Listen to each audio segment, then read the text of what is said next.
Pride and Prejudice by Jane Austen. Chapter 20.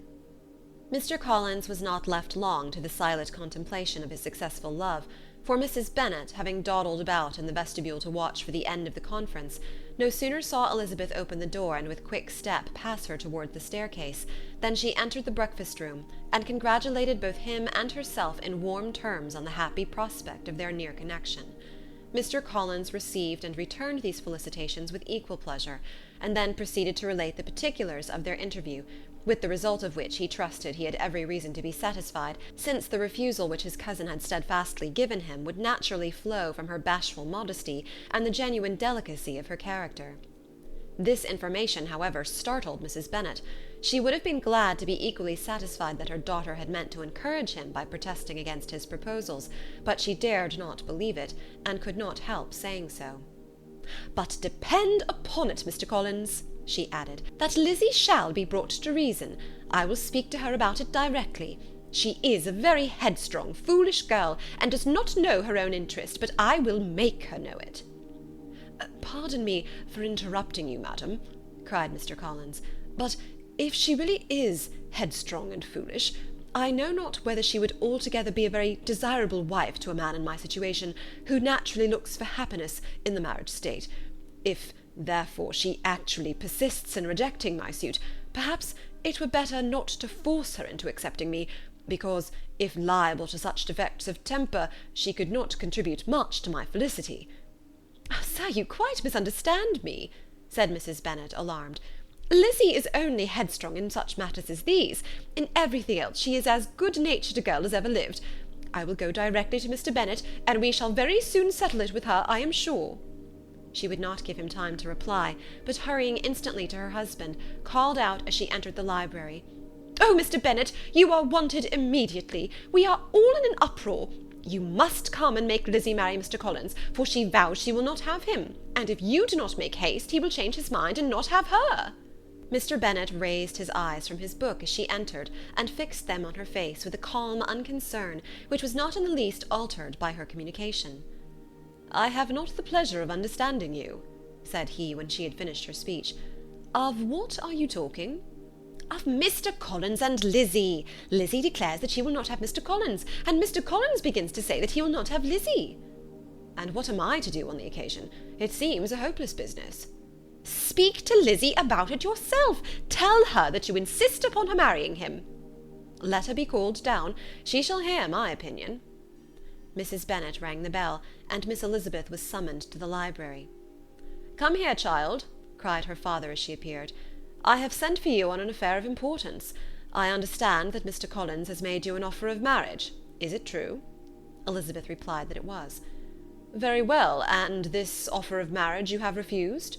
"I have, sir." "Very well. We now come to the point. Your mother insists upon your accepting it.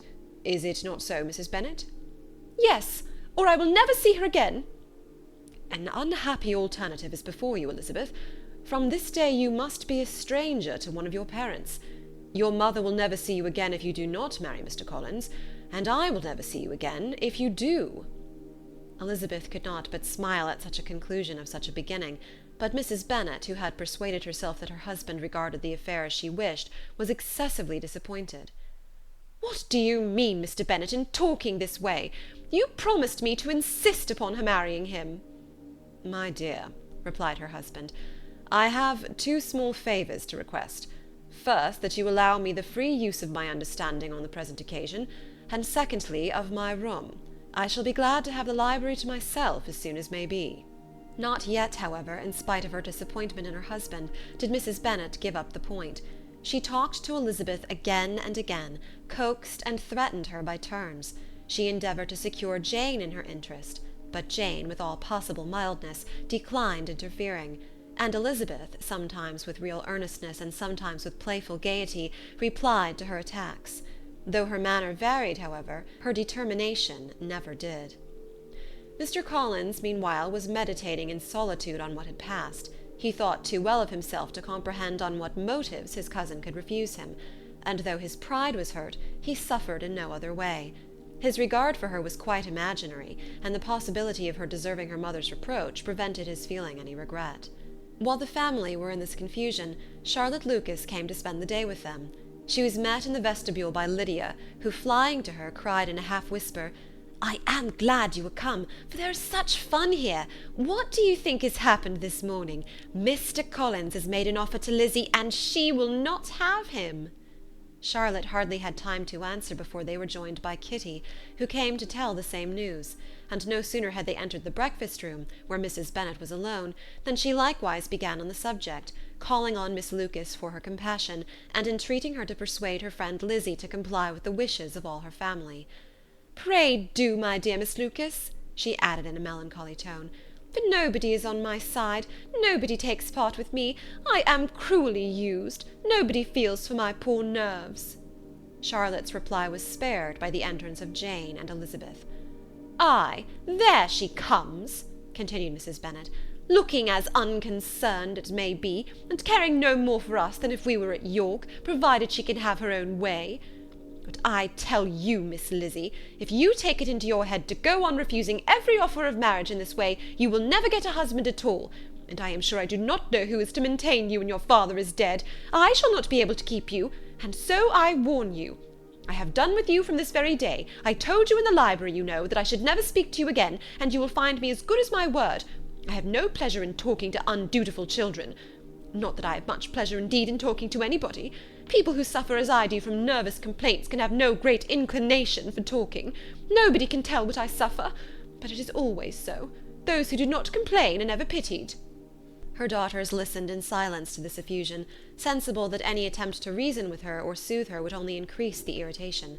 She talked on, therefore, without interruption from any of them, till they were joined by Mr. Collins, who entered the room with an air more stately than usual, and on perceiving whom, she said to the girls, "Now I do insist upon it that you all of you hold your tongues, and let me and Mr. Collins have a little conversation together."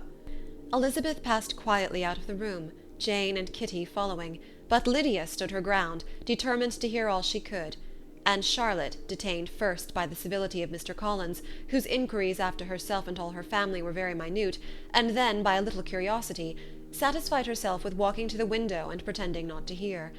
In a doleful voice Mrs. Bennet began the projected conversation. "Oh, Mr. Collins!" "My dear madam," replied he, "let us be for ever silent on this point. Far be it from me," he presently continued, in a voice that marked his displeasure, "to resent the behaviour of your daughter. Resignation to inevitable evils is the evil duty of us all, the peculiar duty of a young man who has been so fortunate as I have been in early preferment, and I trust I am resigned. Perhaps not the less so far from feeling a doubt of my positive happiness, had my fair cousin honoured me with her hand, for I have often observed that resignation is never so perfect as when the blessing denied begins to lose somewhat of its value in our estimation. You will not, I hope, consider me as showing any disrespect to your family, my dear madam, by thus withdrawing my pretensions to your daughter's favour, without having paid yourself and Mr. Bennet the compliment of requesting you to interpose your authority in my behalf. My conduct may, I fear, be objectionable in having accepted my dismission from your daughter's lips instead of your own, but we are all liable to error. I have certainly meant well through the whole affair. My object has been to secure an amiable companion for myself, with due consideration for the advantage of all your family, and if my manner has been at all reprehensible, I here beg leave to apologize. End of chapter 20.